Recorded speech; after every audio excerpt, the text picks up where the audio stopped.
اعوذ باللہ من الشیطان الرجیم، بسم اللہ الرحمن الرحیم۔ میت کی انڈر شیو کس طرح سے کی جائے؟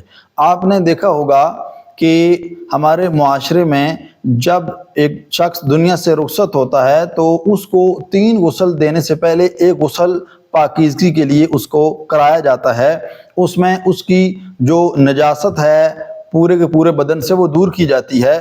یہ تو درست ہے، لیکن ایک ایسا کام کہ جو ہمارے معاشرے میں کیا جاتا ہے اور شریعت نے اس سے منع کیا ہے، وہ یہ ہے کہ جب غسل دیا جاتا ہے پہلا تو ساتھ اس کے انڈر شیو بھی کر دی جاتی ہے، یا مثلا اس کا جو خط ہے وہ کیا جاتا ہے، یا مثلا ناخن وہ میت کے اتار لیے جاتے ہیں۔ تو یہ مسئلہ آپ کو معلوم ہونا چاہیے کہ جب ایک انسان کی روح نکل جاتی ہے تو اس کے بعد آپ اس کا کوئی حصہ اس کے جسم سے جدا نہیں کر سکتے۔ آپ ناخن نہیں اتار سکتے، آپ اس کا خط نہیں کر سکتے۔ جب خط آپ کریں گے تو اس کے بال وہ آپ کاٹ رہے ہیں، یا اگر آپ شیو کر رہے ہیں اس کی جو جلد کے اوپر ہے وہ شیو بھی نہیں آپ کر سکتے، یا یہاں تک کہ آپ اس کی انڈر شیو بھی نہیں کر سکتے۔ بعض لوگ اس وجہ سے کر دیتے ہیں جی کہ زیادہ بڑی ہوئی ہے شیو، انڈر شیو جو ہے وہ کرنا ضروری ہے، تو یہ ضروری نہیں بلکہ یہ حرام ہے۔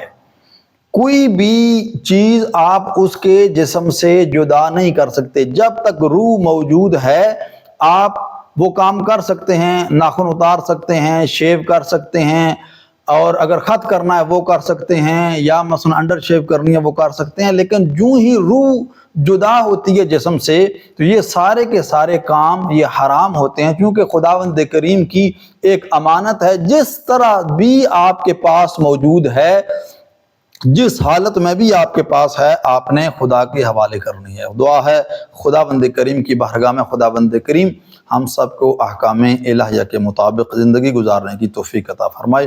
والسلام علیکم ورحمۃ اللہ وبرکاتہ۔